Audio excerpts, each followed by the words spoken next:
Olá, bem-vindos ao nosso primeiro Uniguaçu em Debate. O ministro da Justiça, José Eduardo Cardoso, cumpriu seu dever de receber a visita dos advogados das empreiteiras investigadas na Operação Lava Jato. O ministro afirmou que, por um erro de informática, sua agenda não se tornou pública. Os advogados das empreiteiras UTC Engenharia, Odebrecht e Camargo Correia alegaram que houve vazamento sobre o inquérito e que já havia sido reclamado diante do Supremo Tribunal. Juiz Moro entendeu que isso é uma tentativa de interferência política. A grande discussão deste debate transita em duas paralelas: o direito da ampla defesa, que é constitucional, e, de outro, os eventuais lobbies indevidos das empresas junto às autoridades. Para explanar o nosso primeiro assunto do Uniguaçu em Debate, aqui na TV Uniguaçu, agradecemos a presença do Dr. Lauri Ângelo Furlan Fagundes, representante-presidente da subseção da OAB de União da Vitória, do Dr. Gilberto Tadeu Dombrowski, advogado conselheiro estadual da OAB do Paraná, e também do Dr. Marcos Rogério Oberg, presidente da subseção da OAB de Porto União. Sejam bem-vindos. Tendo em vista que a Polícia Federal é subordinada ao Ministério da Justiça e o juiz Moro teria cometido um erro ao se posicionar contra essa visita, passo a palavra ao Dr. Marcos Rogério Oberg. Ele cometeu um erro ao se posicionar contra essa visita? Eu entendo que o juiz Moro, ele reclamou em relação à suposta interferência dos advogados junto ao ministro para haver uma política em cima do problema da Lava Jato. Na mesma seara, o juiz Moro defendeu o ministro, dizendo que ele deve receber os advogados, por ser direito do advogado ser recebido, mas que ele não acredita, e nem nós, como população, como advogados, como operadores de direito, acredita que haja uma interferência do ministro junto ao juiz da causa. Por quê? Porque o juiz não é atrelado ao Ministério da Justiça, ele é do Poder Judiciário. O ministro da Justiça é do Poder Executivo e não tem nenhuma interferência, e não pode ter, e não podemos acreditar que haja essa interferência junto a um juiz de primeiro grau, juiz aqui estadual ou juiz federal aqui no Brasil. Bom, doutor Lauri, se é um direito constitucional um advogado ser recebido pelo ministro da Justiça, por que não há outras pautas ou outras agendas de outros advogados, de outros processos junto ao ministro? No seu entender? Sim, no meu entendimento, eu acho que não ficou muito bem visto pela sociedade esse momento do ministro receber um advogado que está atendendo aos casos do Lava Jato. Hoje, essa situação da investigação do Lava Jato caiu muito na mídia, está tendo uma repercussão muito grande, já passou mais de um ano e cada 3, 4 meses novas pessoas são indiciadas, né, nessa operação, envolvendo também políticos, né, e quem trabalhava na Petrobras, enfim. Inúmeras pessoas estavam envolvidas nessa situação, e o ministro receber nesse momento, né, um advogado, eu acho que por mais que ele tenha o direito de estar... Está previsto em lei esse direito do advogado ser recebido? É previsto? Qualquer advogado poderia ser recebido? Sim, o estatuto prevê que o advogado pode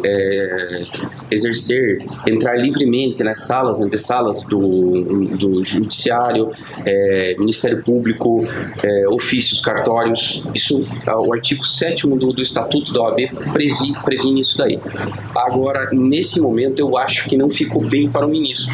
Olhando uma posição legal, não ficou adequada nesse momento receber essa visita, porque dá a entender ou passa para a sociedade que estão pedindo algum auxílio de um agente político, né? Até porque o ministro da Justiça, exerce uma fiscalização sobre a Polícia Federal. É claro que não vai interferir no processo, não tem esse poder de interferir.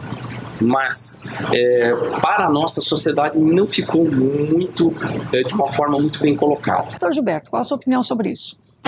Eu discordo tanto do Dr. Marcos quanto do Dr. Lauri, no momento em que efetivamente o advogado é indispensável à administração da justiça e ele tem o seu lugar e assento em qualquer nível de tribunal, seja em primeiro grau, segundo grau ou mesmo no Supremo, STJ. E o ministro da Justiça é um cargo eminentemente político que não versa sobre litígio, portanto, o advogado não tem direito e nem assento, até porque não há uma previsão legal, há uma previsão genérica na Constituição e, efetivamente, entendo como um cidadão polido que ele é, com uma cultura bem profunda na área jurídica, entretanto vinculado a um partido que vem de forma incorreta e incoerente, tentando desmistificar a justiça social no país, com um empobrecimento cada vez maior da população. E esse ministro vinculado à presidência da República, que foi eleita por um partido, e esse partido é que governa o país, infelizmente é a verdade, ele não deveria ter recebido, primeiro, porque cabe a qualquer advogado, independentemente do cliente, seja um cliente de assistência judiciária, ou seja, o dono de uma empreiteira multinacional, ele, no momento em que ele entenda que o seu cliente está sendo prejudicado pelo magistrado ou pelo órgão policial, seja em qualquer um dos níveis, ele poderá fazer uma representação ou até comparecer pessoalmente à corregedoria que existe na Polícia Federal, Polícia Civil, existe no Judiciário em todos os níveis e além temos o CNJ, que houve reclamações, inclusive tive uma reclamação pessoal, recebi uma resposta e trabalhamos junto à época, quando da perda da vara do trabalho de Portunhão, junto com o Dr. Marcos. Então nós recebemos, através do ministro do CNJ, foi presidente da OAB de Santa Catarina, e Jefferson Krafchinski, e que efetivamente dá atenção ao advogado, seja do interior, da capital, de onde for. Então, no meu entendimento, foi um ato que foi, inclusive, subjugado por ministros do STJ, por policiais e a mídia, principalmente, uma vez de que os interesses na visita, infelizmente, são escusos e, efetivamente, todos os atos praticados, digam ou não, partem de um governo que é duvidoso e, no meu entendimento, não é legítimo, uma vez de que a base do governo está toda corrompida, infelizmente. E se nós formos por esse viés, o mesmo governo que estabelece diretores da estatal, da petroleira estatal, da Petrobras, envolvida no escândalo, e também estabelece quem será o ministro. É isso? Justamente por isso que o órgão judiciário, ele é independente e, entre aspas, harmônico com os demais poderes, tendo o juiz Moro uma capacidade, uma idoneidade de que nos últimos tempos, em termos de dureza no trabalho, de responsabilidade, é um exemplo que os jovens magistrados devem ser seguidos e alguns mais experientes deveriam ir para a aposentadoria, uma vez que muitos, inclusive, que estão no Supremo, né, cito Lewandowski como exemplo, que tem a sua mácula como juiz, como desembargador e agora como ministro. Bom, doutor Marcos, o senhor poderia nos explicar um pouco essa dinâmica que o doutor Gilberto coloca na explanação dele? Quem é subordinado a quem? Qual é o papel, a quem o juiz responde, a quem a Polícia Federal responde, a quem o ministro responde? Então vamos esclarecer um pouco o nosso público dessa dinâmica e do porquê da indignação do juiz Moro. Certo. Eu quero só pegar um gancho, voltando ao que o doutor Gilberto falou. Eu acredito que os advogados da Lava Jato foram em busca de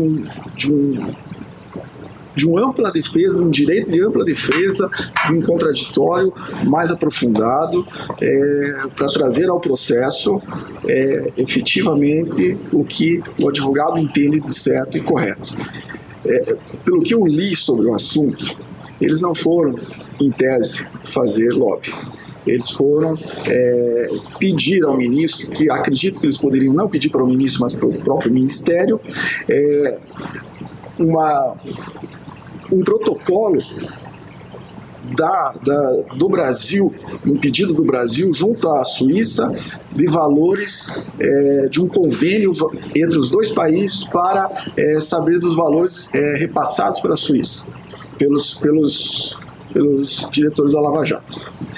Diante disso, como premissa da defesa deles, e eles entendem dessa forma, eles entendiam que antes... O que eu quero contar com isso? Que os procuradores do Paraná foram até a Suíça, antes desse protocolo de intenções entre os dois países, para ver sobre valores, sobre contas e o que envolve a coisa lá. Isso não poderia, em tese, certo? É o que os advogados estão entendendo. Isso não poderia ter acontecido antes do protocolo de intenções entre os dois países a respeito desse assunto, certo? E eles foram, segundo eu li, segundo eu tenho conhecimento, que eles foram ao ministro da Justiça justamente perguntar sobre esse protocolo, pedir e requisitar esse protocolo de intenções. Porque se esse protocolo não foi feito ou foi feito depois, eles vão tentar inviabilizar essa prova do esquema de envio de dinheiro para a Suíça. Quer dizer que o dinheiro não tenha sido enviado, eles querem simplesmente anular uma prova por um suposto erro. Exatamente, por falha, em tese falha, aí o processo penal vai ter que dizer, o doutor Moro vai solucionar esse caso em relação a isso daí. E pelo que eu li e vi, o ministro já requereu ao Ministério em si esse protocolo de intenções, se houve ou não houve, e já encaminhou para a Justiça de Curitiba, acredito eu. Tem aqui que a OAB lançou uma nota de solidariedade ao ministro, afirmando que o advogado tem o direito de ser recebido por autoridades para tratar de assuntos que tangem a defesa de seus clientes, sendo assim, não é possível criminalizar o exercício da profissão. Então, acho que o doutor Gilberto já explanou sobre a sua opinião a respeito disso. Doutor Lauri. Essa nota foi emitida pelo Conselho Federal da Ordem, né? Só que eu acho que aí existem dois posicionamentos. A questão da legalidade em o ministro receber o advogado. Eu acho que pode receber o advogado. Qualquer advogado, promotor, juiz, ele pode transitar, tem esse direito. Mas agora, se nesse momento onde está acontecendo essas acusações, se eles forem buscar, como o doutor Marcos disse, influência, né, para evitar esse protocolo, ou ter informações fora do processo, informações privilegiadas, né, acaba infringindo um artigo do Código Penal, 332, né, que não permite essas informações que você adquire de funcionário público, como aconteceu no caso. Se realmente essas informações foram passadas para os advogados, aí sim infere nesse artigo. Bom, então a questão é legal. Mas do ponto de vista da justiça, porque o legal e o justo, acho que os advogados discutem muito isso, as faculdades, as universidades discutem isso. E nós temos o legal, o justo, o ético. Como que fica isso?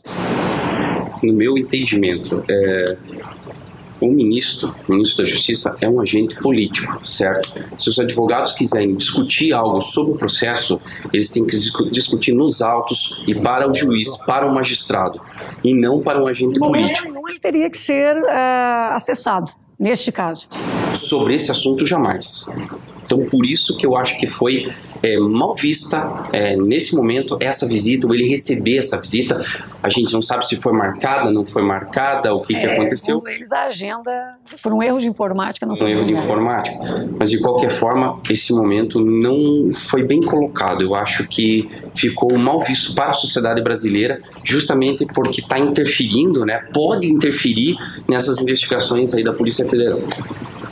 Bom, diante de toda essa discussão, nós vemos a população desinformada, sendo roubada, e mais uma vez vem a discussão do que seria ético nesse momento, ou mesmo agora para o ministro, ou para as pessoas que estão trabalhando dentro deste processo, na visão de vocês. O que seria o procedimento agora? na minha opinião, eu jamais receberia, se eu fosse ministro da Justiça, eu não receberia ou tornaria essa audiência pública, certo? Mais transparente possível, até para resguardar o ministro, né? E resguardar também os advogados do caso. Eu acho que seria uma atitude mais ilibada nesse momento.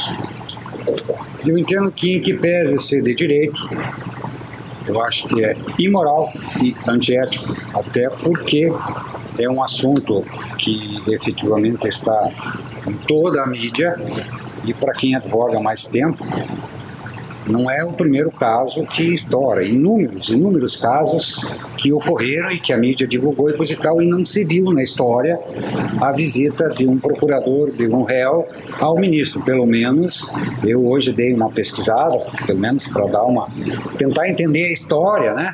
Mesmo na época da administração militar, uma boa administração que nós tivemos, houve reclamações, não tem alguém que tenha ido lá reclamar de uma ação, de alguma coisa, porque efetivamente sempre, em todos os governos brasileiros, sempre estourou 1, 2, 3 durante o mandato, casos que foram para a mídia, envolvendo, infelizmente, o que move o mundo, o dinheiro, né? Então eu entendo que efetivamente até concordo com o Dr. Laury, com o Dr. Marcos, de que efetivamente é de direito, mas não é justo e não é moral. Dr. Marcos. Eu acredito que, em relação ao ministro ter recebido os advogados, acredito que ele não precisaria ter recebido os advogados e bastava um recado a eles que peticionassem ao poder público, que nesse caso é o Ministério da Justiça, o ministro da Justiça, pedindo o requerido documento que eles necessitavam. Se ele tomou a liberdade de receber, recebeu. Então, com isso, está gerando todo esse problema, a falácia em torno dessa questão política, porque envolve o núcleo político do próprio ministro, né? Mas eu acredito que ele foi equivocado. Mas se recebeu, é um requerimento do advogado, que o advogado pode ir a qualquer poder público e requerer o que ele acha de direito para a defesa do seu cliente, como nós fazemos aqui na nossa instância quando vamos pedir para um juiz. Nós temos acesso a um juiz, ao Poder Executivo, pedindo algum documento em relação à defesa do nosso cliente.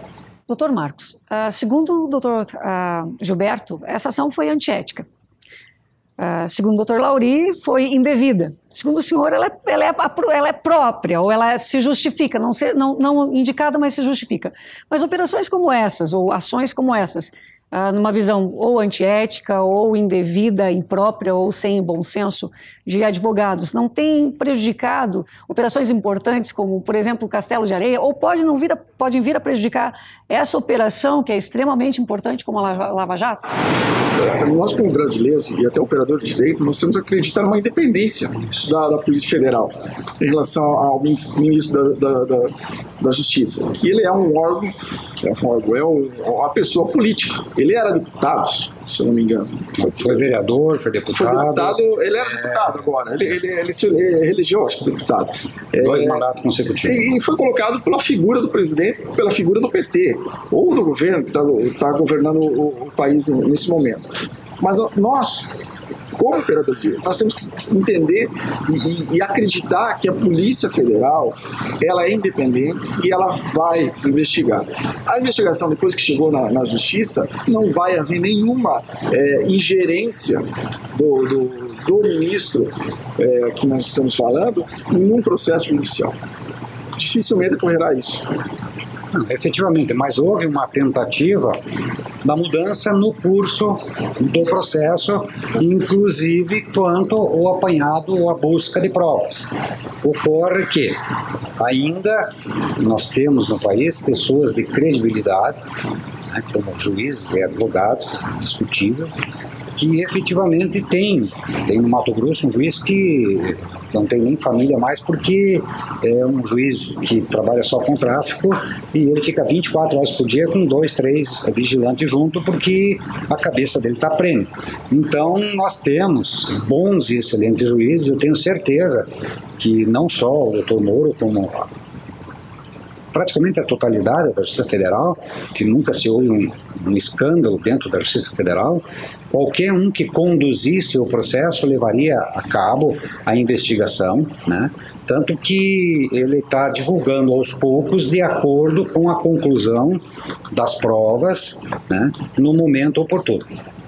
A questão que eu entendo de que foi incorreta dos advogados e uma tentativa de fazer com que houvesse uma participação política no caso, foi no sentido de que eles poderiam, se eles entendessem, qualquer um de nós, se nós entendermos que o juiz não está conduzindo de forma coerente o processo, nós podemos pedir uma correição parcial.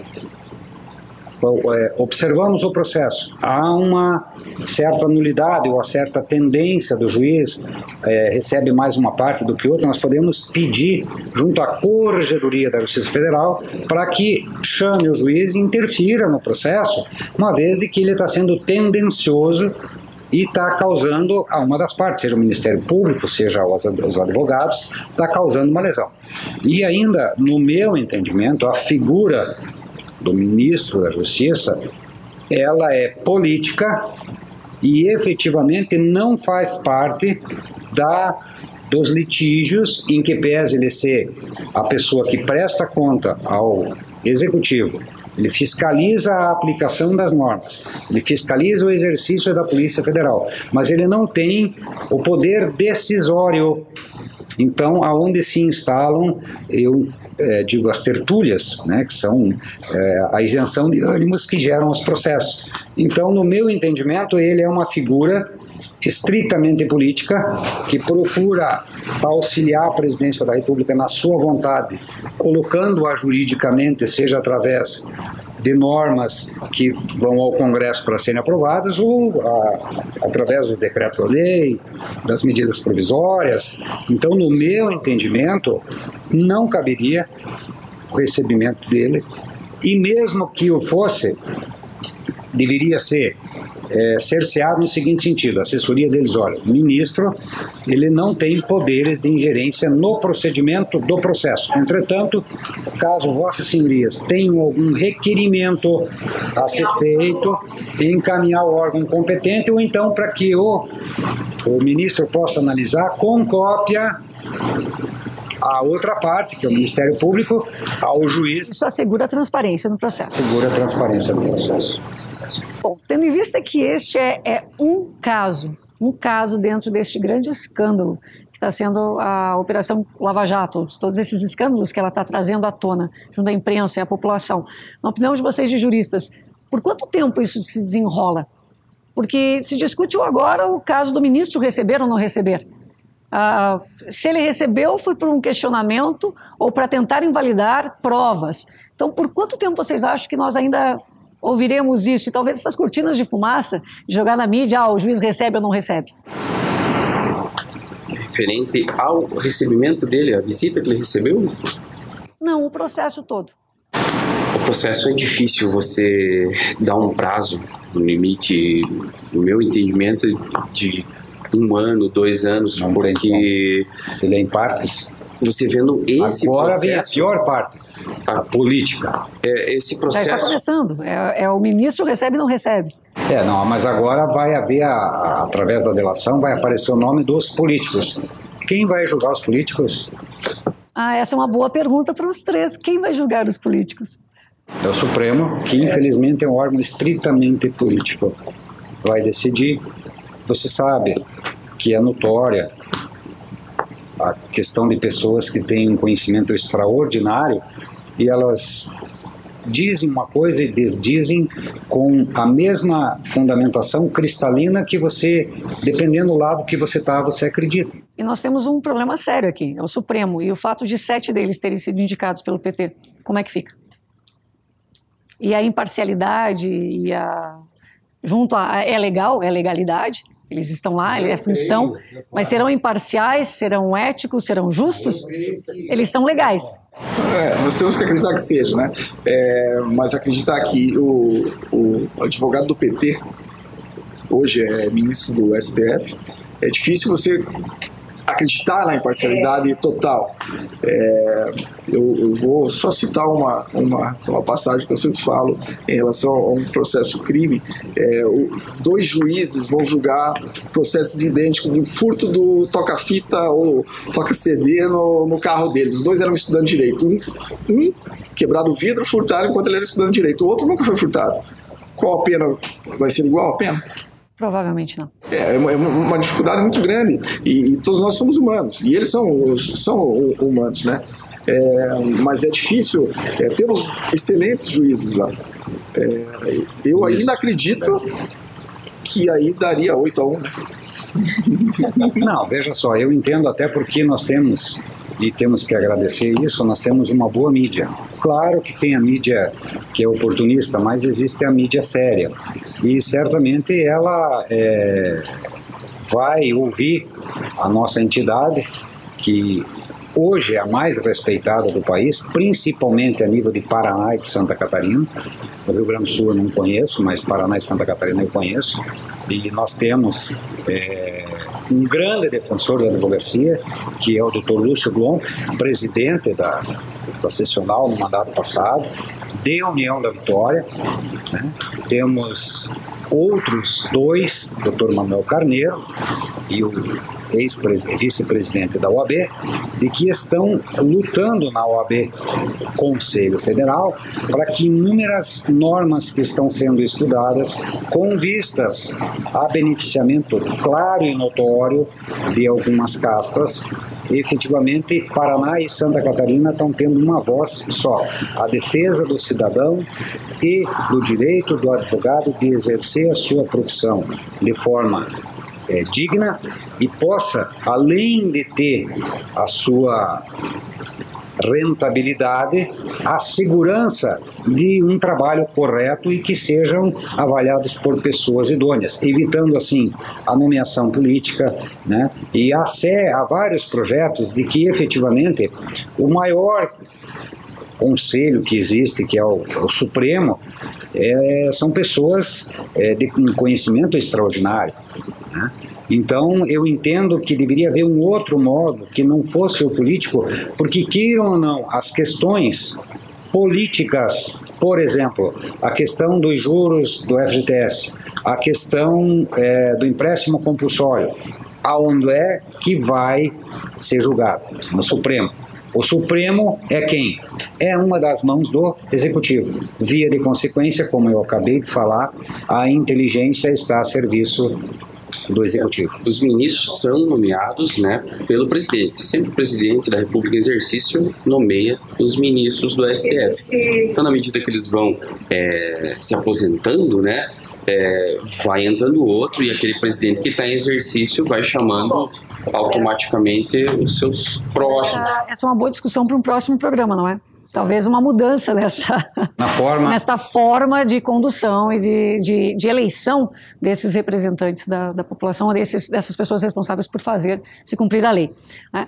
Bom, agradeço a presença de vocês, Dr. Lauri, representante da OAB Paraná, da subseção aqui de União da Vitória, Dr. Gilberto Dombrowski, representante do Conselho Estadual da OAB aqui do Paraná, também o Dr. Marcos Rogério Oberg, presidente da OAB subseção de Porto União. Agradeço a vocês por participarem do nosso primeiro Uniguaçu em Debate e serão convidados com certeza para próximos programas, porque o nosso objetivo que é debater assuntos que são polêmicos e esclarecer a população. Então, trazer pessoas que sejam versadas, que sejam entendidas sobre esses temas e discuti-los para que a população possa ficar esclarecida quanto a questões que muitas vezes são jogadas na mídia e passam tão rapidamente porque vem um novo escândalo e nós acabamos não compreendendo. Então, agradeço a presença de todos vocês aqui hoje.